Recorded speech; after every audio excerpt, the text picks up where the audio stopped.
Hello students, good morning. You are connected with RK Swatch for Mathematics 10+2.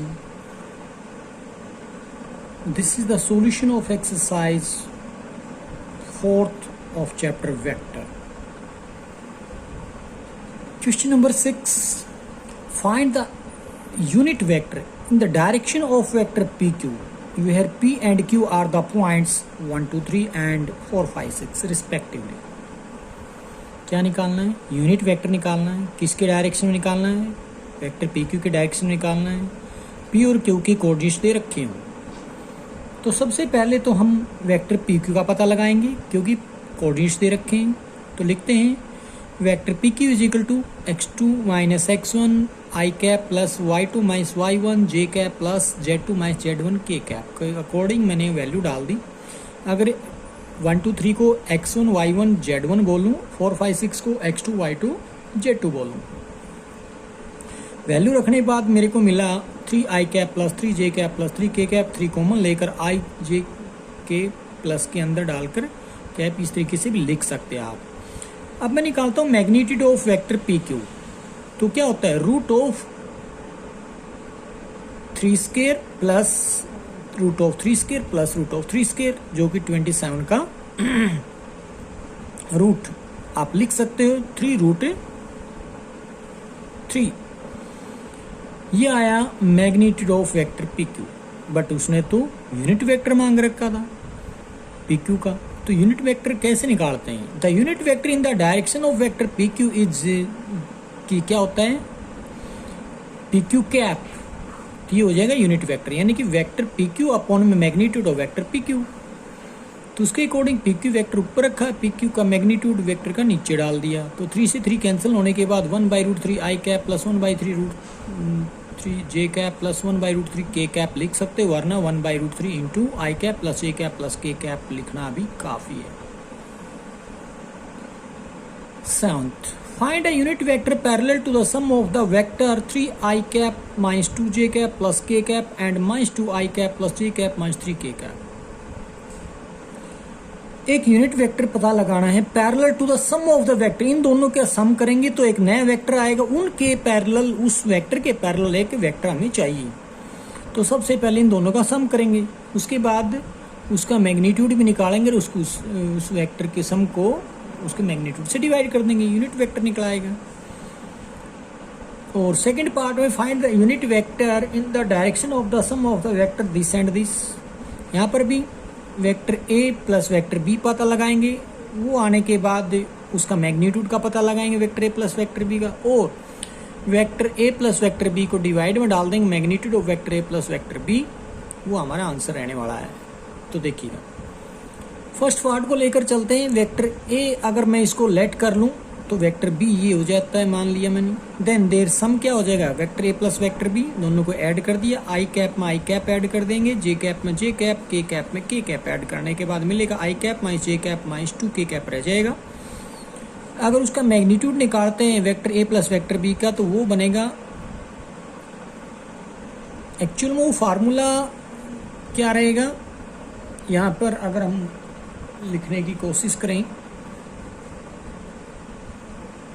शायद आप जानते होंगे vector A plus vector B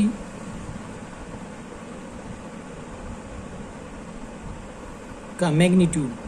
तो ये तो इसका मैग्नीट्यूड हमने किस तरीके से निकाला? क्योंकि ए का स्क्वायर प्लस बी का स्क्वायर प्लस सी का स्क्वायर. कब ए बी सी कौन है? आई कैप का कोएफिशिएंट ए मान ले, जे कैप का कोएफिशिएंट बी मान ले, के कैप का कोएफिशिएंट सी मान ले. तो उस तरीके से रह जाएगा ये क्या 1 का स्क्वायर माइनस 1 का स्क्वायर प्लस माइनस 2 का स्क्वायर जो कि √6 बन जाएगा. Unit vector parallel to vector A plus vector B. अगर यूनिट वेक्टर निकालना है तो उसका फार्मूला रहेगा vector A plus vector B upon में magnitude of vector A plus vector B. तो 1/√6 इंटू आई कैप माइनस जे कैप माइनस 2 के कैप हो जाएगा. यही है यूनिट वेक्टर जो कि ए प्लस वेक्टर बी के पैरेलल रहेगा. इसका सेकंड पार्ट में ए और बी ये हैं. तो हमने वेक्टर ए लिखा, वेक्टर बी लिखा और उसने मांगा है सम. तो ए प्लस वेक्टर बी हम डालते हैं तो दोनों को ऐड कर देंगे. वही काम फिर से लाइक वेक्टर को ऐड किया जाएगा, यानी कि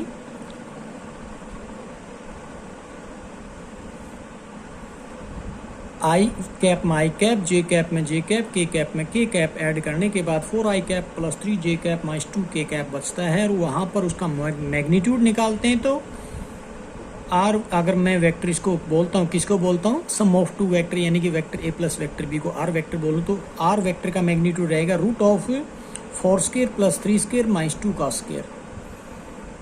तो वो जो बन के आएगा अपने पास 29 रूट के अंदर मिलेगा। अब unit vector in the direction of vector R क्या हो जाएगा, R vector is equal, R cap is equal to R vector upon में magnitude of R vector, that is equal to 1 by root 29 into 4i cap plus 3j cap minus 2k cap. अलग अलग से भी लिख सकते, 4 के upon में root 29 आई cap हो जाएगा 3 के अपॉन में और 2 के अपॉन में अलग अलग से भी लिख सकते, यहाँ भी छोड़ना कोई गलत नहीं है।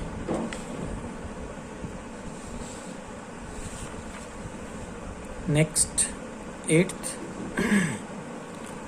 find the vector in the direction of the vector I minus I cap plus 2j cap plus 2k cap that has magnitude 7।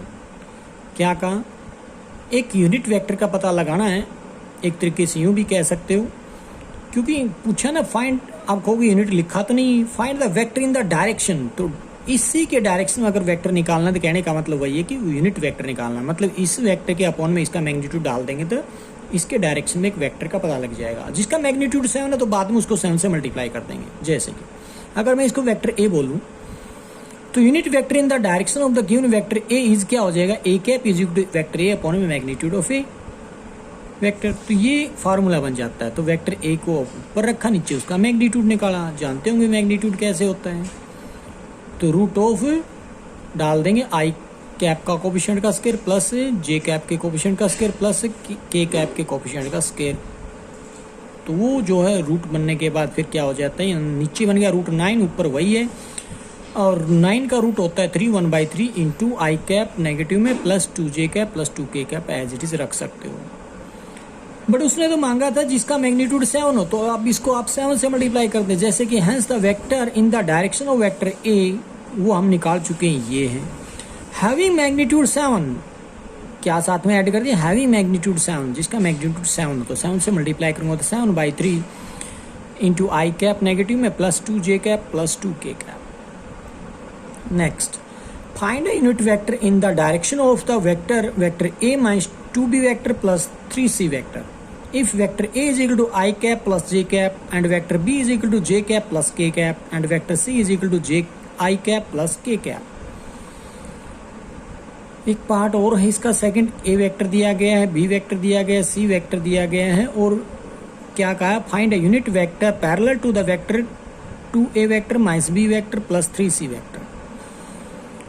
कुल मिलाकर बात दोनों की एक जैसी है, तो पहले ये निकालना पड़ेगा हमें, A vector minus 2b vector plus 3c vector का रिजल्टेंट चाहिए अपने को, तो वही मैं निकालने जा रहा हूँ। तो पहले वेक्टर ए लिखा, माइनस 2 इंटू वेक्टर बी लिखा प्लस 3 इंटू वेक्टर सी, उसका रिजल्ट आया 4 vector I cap minus J cap plus K cap. अब इसका मैग्नीट्यूड निकालना था, 4 का स्क्वायर माइनस 1 का स्क्वायर प्लस 1 का स्क्वायर का रूट डाल देंगे, तो वो जो बन के आएगा आपका रूट 18 को लिख सकते हो 3√2।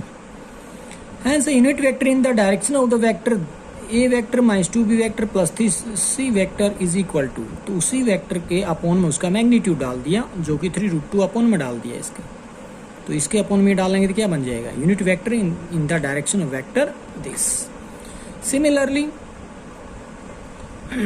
हम पहले सेकंड पार्ट में जो इसने पूछा था किसके डायरेक्शन में हमें वेक्टर चाहिए, इसकी यानी कि 2a vector minus b vector plus 3c vector के, तो पहले इसकी वैल्यू निकालेंगे, तो 2 इंटू वेक्टर a की वैल्यू प्लस, तो मैंने यहाँ पर माइनस बी वेक्टर डालना था, कोई बात नहीं, यहाँ पर माइनस बी वेक्टर डाल दिया है, उससे कोई फर्क नहीं पड़ता, प्लस 3c वेक्टर, क्योंकि मैंने पहले 3 लिख लिया था गर्ल, और 3 इंटू सी वेक्टर यहाँ लिख दिया, माइनस में बी वेक्टर, कोई फर्क नहीं पड़ता, आगे पीछे ऐड कर लो। तो अब आई कैप का कोफिशिएंट, जे कैप का और के कैप का कोफिशिएंट यानी कि कैलकुलेशन करने के बाद 3 I cap minus 3j cap plus 2k cap आएगा। अब इसका मैग्नीट्यूड निकालते हैं, किसका, इसी वेक्टर का कह लो या इसका कह लो, बात एक ही है क्योंकि दोनों इक्वल हैं। तो लिखेंगे 2a vector minus b vector plus 3c vector का मैग्नीट्यूड रहेगा 3 का स्क्वायर प्लस माइनस 3 का स्क्वायर प्लस 2 का स्क्वायर का रूट, जो कि हो जाएगा root 22।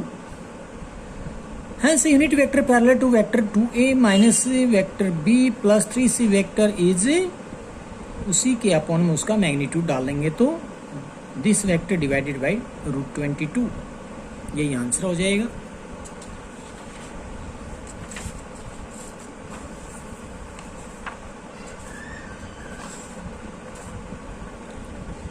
Next, calculate modulus and unit vector of the sum of the vector this this and this. 3 vector दे रखे हैं, हमें मॉडुलस भी चाहिए और unit vector of the sum of the vector. 3 vector दे रखे हैं, इन दोनों का सम कीजिए, उसका यूनिट वेक्टर का पता लगाना है, उसका मॉडुलस का पता लगाना है। तो सबसे पहला काम अपना सम करना रहेगा। तो लेट कर लेते हैं, ये वेक्टर ए है, ये बी है, ये वेक्टर सी है। लेट करने के बाद फिर निकालते हैं उनका sum, vector A plus vector B plus vector C. Add करना आपको आता होगा, आई कैप में आई कैप और जे कैप में जे कैप के एलिमेंट्स, के कैप के अंदर के कैप के एलिमेंट ऐड करोगे तो इस तरीके से रिजल्ट बनेगा 2i cap plus 3j cap plus 6k cap. Show the modulus of this resultant, यानी कि vector A plus vector B plus vector C का मैग्नीट्यूड क्या रहेगा, 2 का स्क्वायर प्लस 3 का स्क्वायर प्लस 6 का स्क्वायर का रूट डाल देंगे, जो कि 49 का रूट का मतलब 7 आ जाएगा।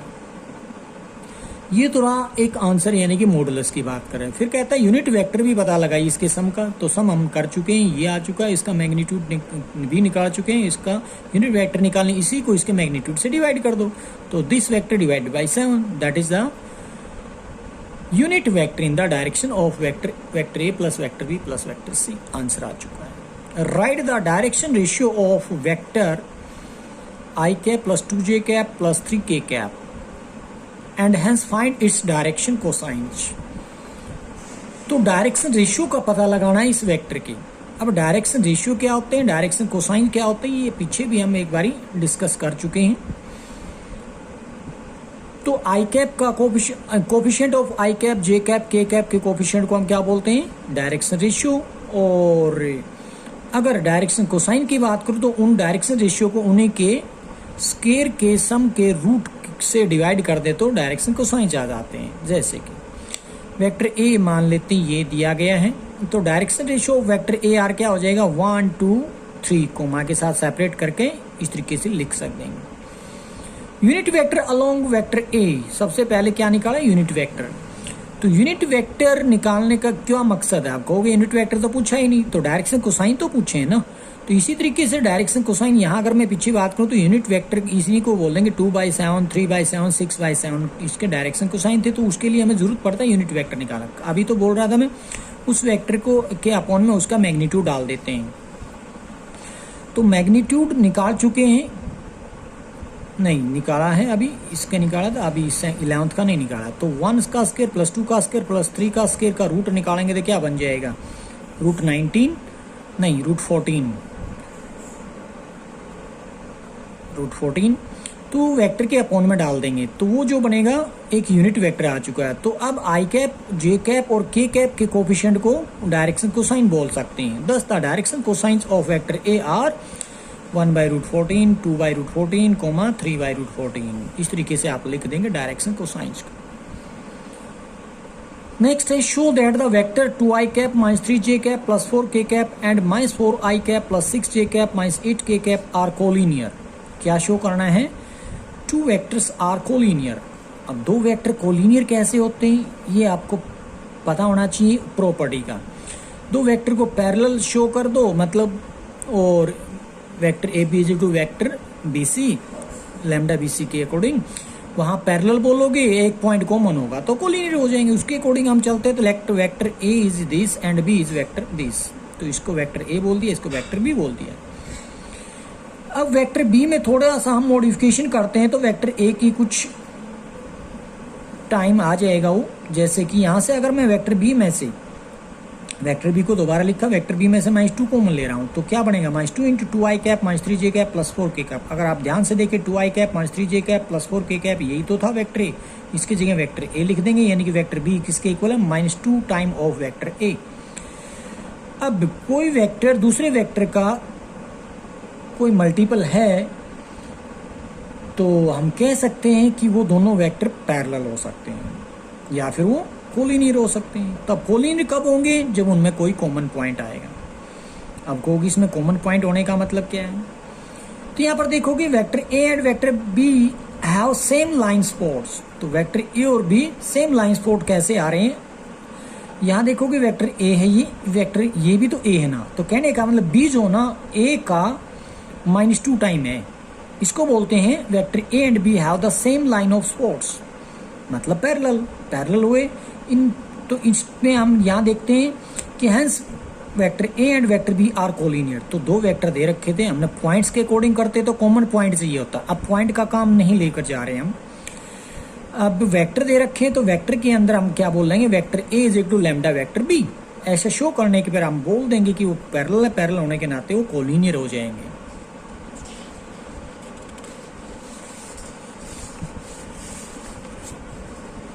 थर्टीन,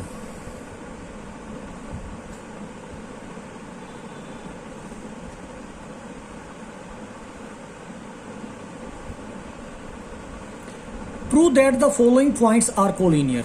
3 नीचे पॉइंट्स दे रखे हैं, इनको हमें कोलिनियर शो करना है। तो देखिए कैसे शो करेंगे। वैसे मैं पॉइंट्स के अकॉर्डिंग पीछे भी बात कर रहा था। 3 पॉइंट्स है तो ए बी और बी सी, तो इस तरीके से निकाल लेते वेक्टर, और उन दोनों में एक पॉइंट कॉमन हो जाएगा बी। तो अगर उन दोनों को मैं लिख कर दो शो कि A B is equal to lambda B C के इक्वल, तो हम बोल देंगे कि वो पैरेलल है, पैरेलल होने के साथ साथ उनमें पॉइंट एक कॉमन है तो वो कोलिनियर हो जाएंगे। ये हमारा प्रोसेस होता है, उसको हम फॉलो करने वाले हैं। लेट पॉइंट ए 3-2 4 और बी मान लेते हैं 1 1 1 को, एंड सी मान लेते हैं -1 4 -2। तो पोजीशन वेक्टर ऑफ ए क्या हो जाएगा? 3i cap -2j cap plus से 4k कैप हो जाएगा। और पोजीशन वेक्टर ऑफ बी की बात करें तो i cap plus j cap plus k cap हो जाएगा। पोजीशन वेक्टर ऑफ सी की बात करें तो -i cap plus 4j cap -2k cap हो जाएगा। पोजीशन वेक्टर आने के बाद जो मैं बात कर रहा था वेक्टर ए बी और वेक्टर बी सी की, तो निकालते हैं। यहाँ पर 2 मेथड हम शो करने वाले हैं, 2 मेथड के सहारे से प्रूव करेंगे इसको। तो फर्स्ट मेथड लेकर चलता हूँ कि A B vector is equal to position vector of B minus position vector of A. तो सब्ट्रैक्ट करने पर 2i कैप नेगेटिव प्लस में 3j cap -3k cap. Vector A C निकाल लेते हैं, बी सी भी निकाल सकते थे आप। मैंने ए सी ए बी और ए सी निकाल लिया है। यहाँ पे ए सी निकालोगे तो position vector of C minus position vector A हो जाएगा। सी में से ए के पोजीशन वेक्टर माइनस करने के बाद मिलेगा आपको -4i cap plus 6j cap plus -6k cap plus एक है माइनस के 2 हैं, तो वहां से माइनस का कॉमन ले लें। अगर पीछे से ले रखा हो, नहीं ले रखा तो आप पॉजिटिव कॉमन ही ले लें यहाँ से 2। जैसे आप पॉजिटिव कॉमन लेंगे 2, तो ए बी जैसा ही रिजल्ट नीचे यहाँ पर आ जाएगा कॉमन लेने के बाद। 2 × -2i cap plus 3j cap -3k cap. तो ए बी और यहाँ पर लिख सकते हो double of A B vector. तो अभी मैंने शो किया है कि vector A C is equal to 2 time of A B vector. इन दोनों में पॉइंट ए कॉमन है, तो हम बोल सकते हैं ए सी या तो ए बी के पैरेलल है या फिर कोलिनियर है। अब पॉइंट कॉमन है तो कोलिनियर बोल दिया जाएगा। तो वही लिख रहे हैं हम, vector A B and A C are either parallel और collinear, but point A is common to both the vectors, hence the points A, B, C are collinear। तो मोस्टली हम ऐसे ही शो करते आ रहे हैं। दूसरा मेथड ये भी जो आप छोटी क्लासेस में सीखते थे मैग्नीट्यूड के सहारे से, 10th क्लास में भी ये चीज़ आप अप्लाई करते थे। Sum of 2 distance equal to the third distance, इस तरीके से भी आप मान सकते हो। क्या है यहाँ पर? मैग्नीट्यूड का सहारा लिया जा रहा है। तो A B is equal to magnitude of vector A B लिख सकते हैं हम इसको। अब ए बी का मैग्नीट्यूड निकालते हैं तो क्या हो जाएगा? -2 का स्क्वायर प्लस 3 का स्क्वायर -3 का प्लस -3 का होल स्क्वायर। उस पूरे का रूट डालेंगे तो बनेगा √22। और वेक्टर बी सी निकाल लेते हैं। ए बी निकालेंगे, बी सी निकालेंगे, ए सी निकालेंगे। तो बी सी निकालते हैं तो क्या आएगा? तो position vector of B minus position vector of C. B C के लिए नहीं, तो बी सी अगर आप निकाले तो position vector of C minus position vector of B करेंगे। तो -i कैप तो क्या हो जाएगा? -2i cap. तो ये लिख रखा है मैंने 2i कैप माइनस के साथ। इसी तरीके से इसका मैग्नीट्यूड निकालते तो क्या हो जाता है? -2 का स्क्वायर प्लस 3 का स्क्वायर प्लस -3 का होल स्क्वायर पूरे का रूट, जो कि √22 आएगा। पहले में भी ए बी आया था √22, बी सी भी √22, इसको इक्वेशन नंबर सेकंड, इसको फर्स्ट बोल रहा हूँ। अब ए सी या सी ए निकाल लो आप। सी ए जो निकालते हैं that is equal to magnitude of vector C A, और वेक्टर सी ए को निकाला कैसे जाता है, position vector of A minus position vector of C, जो कि शायद हमने पहले निकाल रखा है। ए सी निकाला तो इसका नेगेटिव आ जाएगा सी ए, यानी कि इसका नेगेटिव क्या आ जाएगा, प्लस का आ जाएगा, माइनस का आ जाएगा, प्लस का आ जाएगा। तो 4 का स्क्वायर प्लस 6 का स्क्वायर प्लस 6 का स्क्वायर, वही हम यहाँ पर कर देंगे, जो कि √88, जिसको आप लिख सकते हो 2√22। अब आप यहाँ से देख पा रहे होंगे A B plus B C is equal to A C आ रहा है, तो वही मैं लिखने जा रहा हूँ। A B plus B C क्या है मेरे पास, √22 plus √22, that is equal to √2√22। और ये किसके इक्वल है, सी ए के इक्वल है। तो हमने शो कर दिया A B plus B C is equal to C A. Here the sum of two distance equal to the third distance and point B is common, then we can say point A B C are collinear. यही था जो आप 10th class में use किया करते थे points को collinear करने के लिए। वैसे तो आज हमने वेक्टर के अंदर मैग्नीट्यूड निकाला है, वहां पर डिस्टेंस बिटवीन 2 पॉइंट्स निकालते थे।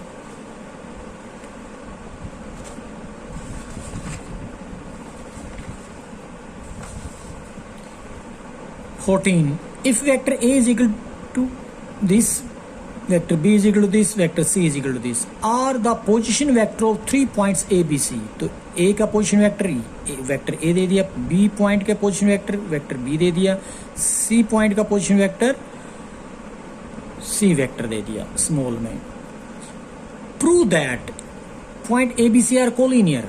तो अभी एक ऐसा क्वेश्चन करके आए जो 2 मेथड से किया था, किसी एक मेथड से आप शो कर सकते हैं कि ये 3 पॉइंट्स कोलिनियर हैं। फिर से कहूँगा कि आप ए बी बी सी निकाल लो और A B is equal to lambda B C show कर दो, तो ये ऐसा तभी पॉसिबल जब पैरेलल होंगे या फिर कोलिनियर होंगे। कोई एक पॉइंट कॉमन होगा तो कोलिनियर हो जाएगा।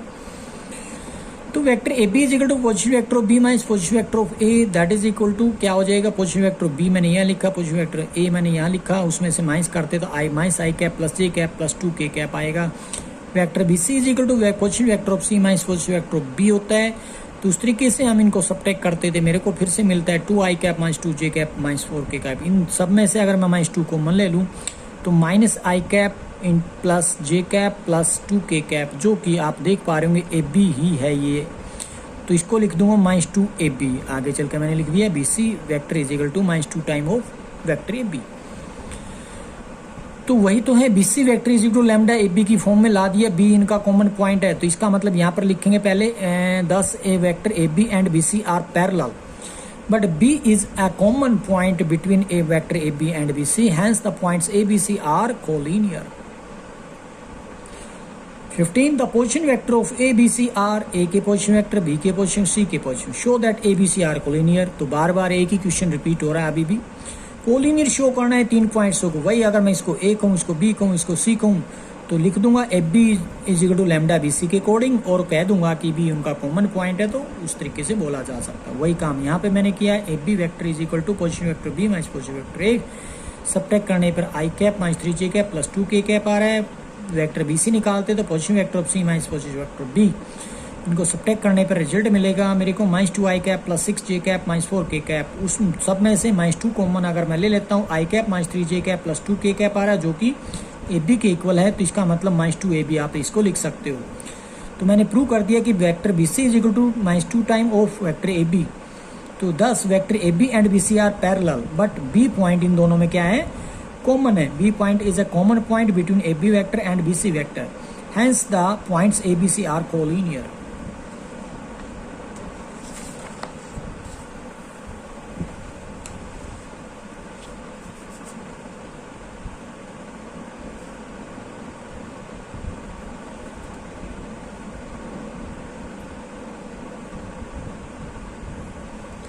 The position vector of point A B C D are, A के पोजिशन वेक्टर, बी के पोजिशन वेक्टर, सी के पोजिशन वेक्टर और डी के पोजिशन वेक्टर हैं respectively. Show that lines A B and C D are parallel. क्या show करना है, line A B जो है ना सी डी के पैरेलल। तो बात वही करेंगे, वेक्टर ए बी निकाल देंगे और वेक्टर सी डी निकाल देंगे, तो हम अगर ला सकते हैं कि A B vector is equal to lambda B C D vector, तो हम बोल देंगे कि ये पैरेलल है। तो देखिएगा, पोजिशन वेक्टर ए के लिखे, बी के लिखे, सी के लिखे, डी के लिख दिए। उसके बाद वेक्टर ए बी निकालता हूँ, तो positive vector of B minus positive vector of A subtract करने के बाद i cap minus J cap plus 3 के कैप लिखूंगा, और वेक्टर सी डी निकालता हूँ तो positive vector of D minus positive vector of C लिखूंगा। तो सब्ट्रैक्ट करने के बाद मेरे को मिलेगा 2 आई cap minus 2 J cap plus 6 के कैप। इन सब में से मेरे को 2 कॉमन नजर आ रहा है, तो 2 इंटू आई कैप माइनस जे कैप प्लस 3 के कैप, जो कि ये जो है आप देख पा रहे होंगे ए बी का रिजल्ट है। इसको आप लिख सकते हो vector C D is equal to 2 time of vector A B. Thus the vector AB and vector CD are parallel। वैसे तो ये पैरेलल ही शो करने थे, वेक्टर अभी शो किए हैं तो उसने मांगे थे साइड, तो कोई बात नहीं, तो लाइन मांगी थी, तो hence lines AB and CD are parallel, क्योंकि दो वेक्टर पैरेलल कब होते हैं। ठीक है, मानता हूँ मैं आपकी बात, यहाँ पर वेक्टर इक्वल पैरेलल हुए, उसने तो लाइन मांगी गई है। तो दो वेक्टर अगर पैरेलल हैं तो सीधी सी बात है उनकी लाइन भी पैरेलल होंगी। क्यों होंगी? क्योंकि दो वेक्टर पैरेलल होने का मतलब, जैसे मैं बात करता हूँ दो वेक्टर इक्वल होने की बात, दो वेक्टर इक्वल कब होते हैं? जब वो दोनों पैरेलल हों, मैग्नीट्यूड में इक्वल हो और उनके डायरेक्शन इक्वल हो। तो यहाँ पर भी तो वेक्टर इक्वल है तो 100% उनके मैग्नीट्यूड भी इक्वल होंगे। मैग्नीट्यूड इक्वल हुआ तो सीधी सी बात हो लाइन इक्वल होगी, line A B and C D are parallel हो जाएंगी। यहाँ पर तो इक्वल की बात भी कर सकते हो यहाँ पे। तो आपने C D vector is equal to A B vector लाना था अगर इक्वल करते, बट अब पैरेलल केवल करना है, दो वेक्टर पैरेलल है तो उनकी लाइन भी पैरेलल होती है, आपने सीधा बोल देना। 17 if the position vector of P Q are and S R, तो ये पोजीशन वेक्टर पी के हैं, ये क्यू के हैं, आर के हैं, ये एस के हैं। Prove that vector R S is parallel to vector P Q. क्या प्रूव करना है? आर एस वेक्टर और पी क्यू वेक्टर को पैरेलल करना है, जैसे अभी यहाँ पे करके आए हैं 16 में। साथ में एक चीज और भी पूछ ली है, एंड 2/3 ऑफ पी क्यू, जो आर एस वेक्टर है वो पी क्यू का 2/3 भी निकलेगा, यानी कि वो लैम्डा की वैल्यू आ जानी है। वो जैसे यहाँ पर लैम्डा की वैल्यू 2 आई थी इसके अंदर, यहाँ पर हमारी 2/3 आ जाएगी। करना वही काम जो 16 में करके आए। तो सबसे पहले हम वेक्टर पी क्यू निकालते, positive vector Q minus positive P, subtract करने पर मिलेगा 3 I cap plus 3√3 J cap. Vector R S अगर निकालते तो positive vector of S minus positive vector of R करेंगे, तो सब्ट्रैक्ट करने के बाद मिलेगा 2 आई कैप प्लस 2√3 जे कैप। अगर यहाँ से 2/3 कॉमन ले लिया जाए तो क्या बनेगा? 3 I cap plus 3√3 J cap. हो गया, हमें कैसे पता चलेगा कि यहाँ पर ये चीज कॉमन ली जा रही है? तो ठीक है, क्योंकि ये हमने प्रूव करना था 2/3 टाइम, तो इसका मतलब क्या है? इसको हम ना भी कॉमन लेते तो आप इसको मल्टीप्लाई कर सकते थे, इक्वल आ जाता। किसको? आर एस को। R S is parallel to vector P Q. R S को आप मल्टीप्लाई कर लेते किस चीज से? यहां जो लिखा गया है 3/2 से, तो वो पी क्यू के इक्वल निकल आता, या पी क्यू को आप मल्टीप्लाई कर लो 3/2 से, सॉरी 2/3 से, तो फिर भी वही बात आ जाती। कहने का मतलब ये हो जाता है, आप इसको 2/3 से मल्टीप्लाई कर लो या फिर इसको 3/2 से मल्टीप्लाई करके भी शो कर सकते। तो मैंने अभी इसी में से कॉमन ले लिया है, 2/3 कॉमन लेंगे तो ये रिजल्ट बनेगा, जो कि ये अंदर देख पा रहे हैं क्या, किसका रिजल्ट है? वेक्टर पी क्यू का। तो वही शो करना था, vector R S is equal to 2/3 of P Q. तो लिख दिया R S vector and P Q are parallel. यहाँ पैरेलल होंगे क्योंकि R S is equal to lambda P Q की फॉर्म में डाल दिया हमने, तो पैरेलल कहेंगे अब की बारी, कोलिनियर अब की बारी। ये पॉइंट्स को नहीं बोल पाऊंगा मैं, ध्यान रखना, क्योंकि इनमें कोई कॉमन पॉइंट नहीं है। अगर यहाँ पर क्वेश्चन भी कर लिया जाए, आल्सो चेक कि वेक्टर आर एस इज मतलब पॉइंट जो है P Q R S R collinear, अगर ये आपसे पूछा जाता है तो आप बोल सकते हो नो। क्यों नहीं हुआ? क्योंकि अभी मैं इस चीज को अभी प्रूव नहीं कर पाया हूँ। इन चीजों से प्रूव नहीं, वाले वो पैरेलल हो और कोलिनियर हो, केवल और केवल इस चीज से पैरेललिज्म का पता लगता है। कॉमन पॉइंट अगर होता है तब मैं बोल सकता था कि कोलिनियर पॉइंट्स हैं, बट अब नहीं कह पाऊंगा। तो इसलिए हमने तो कितना ही शो करना था कि वो पैरेलल है। Also magnitude of R S is equal to 2/3 of magnitude of vector PQ।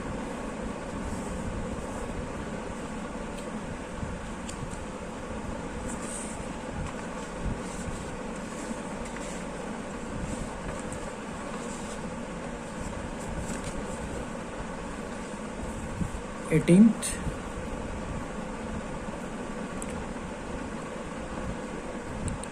Points हैं A B C D are the vertices of a quadrilateral. एक क्वाड्रिलेटरल के वर्टिसेस हैं ए बी सी डी। अब वो quadrilateral क्या है इसके बारे में हम नहीं जानते कि वो पैरेललोग्राम है, रेक्टेंगल है, स्क्वायर है, कुछ और है। शो करना हमें, show that A B line is parallel to line C D. A B जो है सी डी के पैरेलल है एंड ए बी जो है सी डी का हाफ के इक्वल भी है। तो कोई नहीं, आपको वही काम करना जो अब तक करते आ रहे थे। क्या मतलब, वेक्टर ए बी और वेक्टर सी डी का पता लगाइए और वहां पर उनकी कंपैरिजन कर दीजिए। अगर vector A B is equal to lambda vector C D आपने शो कर दिया तो इसका मतलब पैरेलल हो जाएंगे, जो कि लास्ट क्वेश्चन में भी किया था हमने अभी। तो वही हम करने वाले हैं, फिर से रिवाइज हो जाएगा आपका पिछला क्वेश्चन भी। The given vertices A B C D are these. तो इनके पोजीशन वेक्टर लिखो I cap plus A cap plus K cap. इस तरीके से ए के, बी के, सी के, डी के पोजीशन वेक्टर आप लिख सकते हैं। अब वेक्टर ए बी अगर मैं निकालता हूं तो क्या बनेगा, वेक्टर ए बी में आप 2 आई कैप प्लस 5 जे कैप में से माइनस कर देंगे आई कैप, जे कैप और के कैप को, तो जो मिलेगा आपको I cap plus 4 J cap minus K cap. अगर वेक्टर सी डी निकालते तो position vector D minus position vector C कर देते हैं, तो डी में से सी को सब्ट्रैक्ट करते हो तो क्या आ जाएगा, ये आ जाएगा -2 आई कैप माइनस 8 जे कैप प्लस 2 के कैप। इन सब में से -2 कॉमन अगर आप लेते हो तो ये बनता है -2 इंटू आई cap plus 4 J cap minus K cap, जो कि वेक्टर ए बी है आपका। तो -2 time of vector A B आप लिख सकते हो। दोस्तों vector A B and C D are parallel आप कह सकते हो, क्योंकि A B is equal to या C D is equal to lambda A B आपने शो कर दिया एक तरीके से। तो पैरेलल हुआ है दो वेक्टर पैरेलल हैं, तो इसका मतलब ये हो जाता है उनके मैग्नीट्यूड हम निकाल लेते हैं। तो उनका मैग्नीट्यूड बोथ साइड करते हैं तो क्या आ जाएगा, वेक्टर ए बी का मैग्नीट्यूड निकाला दैट इज इक्वल टू -1/2 का मैग्नीट्यूड अलग से निकाल देंगे, वेक्टर सी डी का अलग से निकाल देंगे। तो ए बी के मैग्नीट्यूड, वेक्टर ए बी के मैग्नीट्यूड को ए बी लिख देते हैं और सी डी के वेक्टर के मैग्नीट्यूड को सी डी लिख देते हैं। हाफ माइनस हाफ का मैग्नीट्यूड क्या होता है, प्लस हाफ हो जाता है। कहने का मतलब A B is equal to half of C D, यही आपने शायद शो करना। Next 19, if points A B C are the vertices of triangle. अगर ये 3 vertices A B C triangle के हैं तो शो करना है कि magnitude of vector A B is equal to 3 time of magnitude of vector A C. तो A P निकालेंगे, वेक्टर ए सी निकालेंगे पहले। तो पहले पोजीशन वेक्टर लिख लेते हैं। ए के पोजीशन वेक्टर 2 आई कैप माइनस जे कैप प्लस 3 के कैप लिख देंगे। बी के 8 आई कैप प्लस 5 जे कैप माइनस 6 के कैप। सी के पोजीशन वेक्टर आ जाएंगे 4 आई कैप प्लस जे कैप। ये आने के बाद अब हम लिखते हैं क्या चीज, वेक्टर ए बी। तो position vector of B minus position vector of A करते हैं, तो जो कि 6 I cap plus 6 J cap minus 9 K cap आता है। तो A C vector is equal to क्या हो जाएगा, position vector of C minus position vector of A, तो वो जो आता है 2 आई cap plus 2 J cap minus 3 के कैप। अगर मैं ए बी का मैग्नीट्यूड निकालता हूं तो क्या आता है, जो कि 3√17 आता है। अगर ए सी का मैग्नीट्यूड निकालता हूं वेक्टर का तो वो मेरे को √17 आता है। तो आप लिख सकते हैं ये जो है वे ए बी का जो मैग्नीट्यूड निकाला वो ए सी वाले का 3 टाइम है, तो वही हमने लिख दिया ए सी के मैग्नीट्यूड का 3 टाइम, यही शो करना।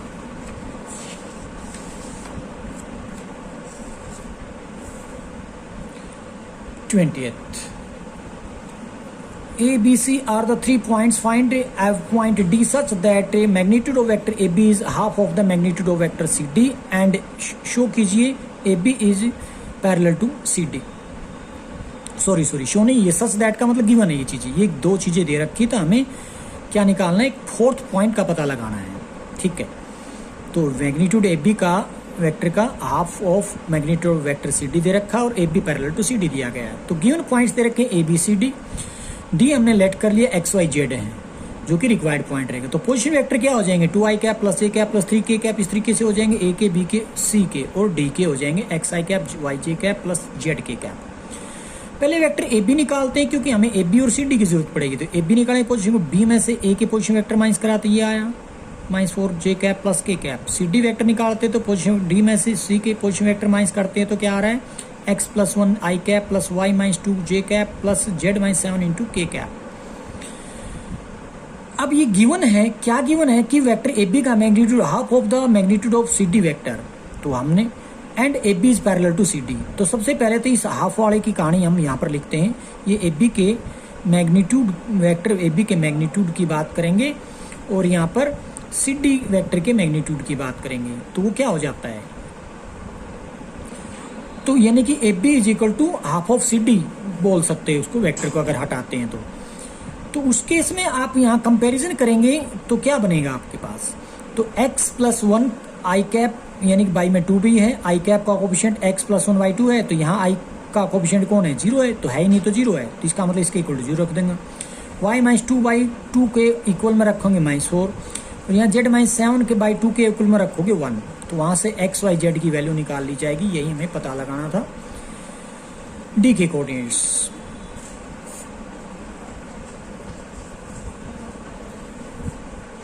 नेक्स्ट है 21st,